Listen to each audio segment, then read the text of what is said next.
Well, good afternoon everybody and hello, it's Terry here again.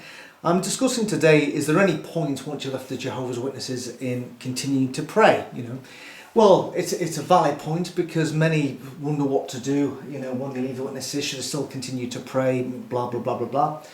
And, you have to think of why we prayed when we were Jehovah's Witnesses anyway. Well, first and foremost, we were encouraged to pray on a daily basis because of that old chestnut that it was leave it with Jehovah. Any matter, small or large, that's bothering you, you leave it with Jehovah. That's what you're supposed to do. And three things would result from leaving it with Jehovah. Number one, your prayer would be answered. So, fantastic, you ask for something and what you ask for actually happens. So you get a big thumb to Jehovah for answering the prayer. The second thing that may happen is that nothing happens. You ask and you ask and you maybe go back to the elders and they say, well, you need to petition Jehovah. You need to keep on persevering with prayer. So you think, right, okay, this will get done, but it'll get done, they tell you, in his time. So he's heard my prayer and he's decided not to answer your prayer straight away. So you're still hoping that in time that he'll answer your prayer. So you keep on, persevering in prayer, keep on building up the relationship. So it's another big thumbs when nothing happens. The third thing that happens is, of course, the prayer is answered in completely the opposite way that you're expecting it to. So what you are hoping to happen, exactly the opposite happens.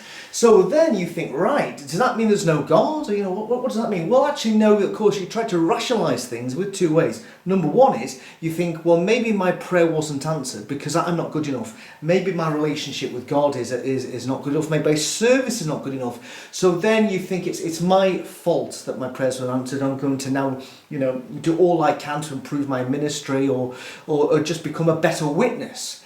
Or the other way you rationalise things is you go, right, hold on a second, God has heard my prayer. He's given me the completely opposite outcome that I was expecting. And I know.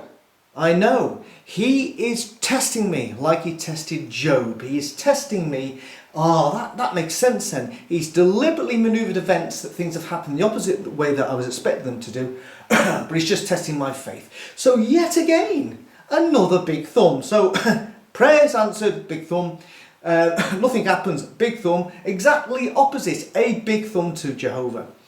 Well, actually, when you think about it, in the respect of people who do not pray, right, or maybe somebody who is praying thinks, well, hold on, in the situation I've got, what happens to somebody who has the same problem as me but doesn't actually engage in any form of prayer? Well, but the illustration could be that if you lose your job, and I have done several times, and the implications could be very traumatic, that if you just go up to the job centre and you say, my name's Terry, and this is my age, and this is the job I'd like to do, this is where I'd like to work, these are the hours I'd like to work, and this is the wage I'd like to get. So you leave it with the job centre. You leave it with the job centre, and then you go home. Because you've left it with the job centre, and you sit down and you wait for the phone to ring. You wait for the job offers to come on the phone or through the post. You just sit there and wait because that's what you've done. You've left it with the job centre. No, that doesn't work. Your phone's never going to ring because you have to be proactive. You actually have to go out and try and resolve the problem yourself. So you don't leave it with somebody else. Actually say, right, is there any way I can change this? Do something proactively. And maybe that's the best way for these things to happen. Now, if you think about prayers, for instance, and just concentrate on Jehovah's Witnesses only, there's 8.5 million Jehovah's Witnesses. Imagine they all pray 4 times a day. That is around about 32 million prayers a day that somehow Jehovah God has to wade through. 32 million prayers. That's just Jehovah's Witnesses. Forget about all the other religions. Now, here's an example. In one congregation, there's Sister Brown and Sister Smith. Best buddies, carting buddies sit next to each other in the Kingdom Hall, and they're coffee buddies. Unfortunately, as sisters do sometimes, they've had a little bit of a falling out. And they're not speaking. They're not speaking. They've gone up to the elders, and the elders have said, look, go to Jehovah in prayer. But both of you, go to Jehovah in prayer. And I'm sure within time, it'll resolve itself.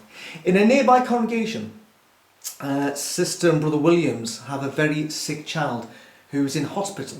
And the doctor has said to them, right, we're at the stage now where it's just waiting and hoping and praying. I suggest that if you have a God, you believe in God, that you begin to pray. So all the congregation is worried. So in other words, the congregation also prays. So you have at least 100 prayers are going up to God for this child to become better. And 2 from the 2 sisters who've fallen out. 1 week later, it's a miracle. It is a miracle. Because the 2 sisters have reconciled their differences. They're now speaking to each other. They're arranging to go karting together and to go around to each other's house for a coffee in a gap. Sadly, the child belonging to the couple in the nearby congregation has sadly died. But the sisters have been reconciled, so every cloud. So exactly what's happened there then? What's happened there? If the parents could speak to God on a one-to-one basis and say to him, why didn't you save our child? We were praying. The congregation were praying. You could have changed things, but you didn't. God would turn around and say, well, I'm really sorry, but I was too busy dealing with 2 sisters who'd fallen out in a nearby congregation. And it was first come, first served. They got their prayer in first, and I was busy dealing with them. And when it came round to dealing with your prayers, sadly your child already died, and there was nothing I could do. So, sorry, it's first come, first served. How does that work out? For instance, how does God sort of work out how he prioritises prayers? Is it like an email system where all these emails are going to his, sort of prayers get transferred electronically and he picks them up in his emails, and all the prayers from every other person belonging to every other religion go straight into the junk folder? It doesn't even go in the inbox, straight in the junk folder. It doesn't have to go through them, but still on a daily basis. There's at least 32 million of them, How does he prioritise them? What happens there? And for instance, what happens in the cases where he's not listening to prayers because he's busy doing heavenly things? For instance, what was happening? Who was answering prayers or listening to prayers in the case where we see that extraordinary event with Job, where Jehovah's there with all his angelic guys there and saying, "Hello, Satan. Oh, what have you been doing? Have you set your heart on my servant Job that he's a good man?" And then he goes, we know what happened. Eventually, they were deciding, he only obeys you because all the good things you give him. Okay. In fact, why don't you take everything off him? Oh no, Satan, I'm not going to take everything off him, but I'm giving you permission to totally destroy this guy's life and take everything from him, including killing his children and his servants and all his animals. So, it's a shame it's a shame for the children who would also like to face a little test themselves to prove that they are faithful to me, but they're going to be used, they're going to be sacrificed just so for this one man we can prove this one point. Extraordinary bit of scripture that is, and I've discussed this on another video. So during this whole banter between Satan and God, and just really, just that the children were just cannon fodder, you have to say to yourself who was listening to prayers then? Were they getting stacked up? The next day when God looked in, he went, oh my goodness, I've got 2 days of prayers to deal with now. How does he prioritise them? The thing is, I haven't prayed for 20 odd years, and I don't think I'm no worse or no better off than anybody who's a witness who prays, or who's a non-witness now and continues to pray. At the end of the day, shit happens, unfortunately. Sometimes things that happen you can control, and hopefully you'll learn that good lesson of, I'm not going to do that again. So in other words, you won't end up, repeating the same mistake. But sometimes if you're in the wrong place at the wrong time with the wrong people, some things you can't dodge. And hopefully you can survive whatever happens and just say, well, there's nothing I could have done about that at all.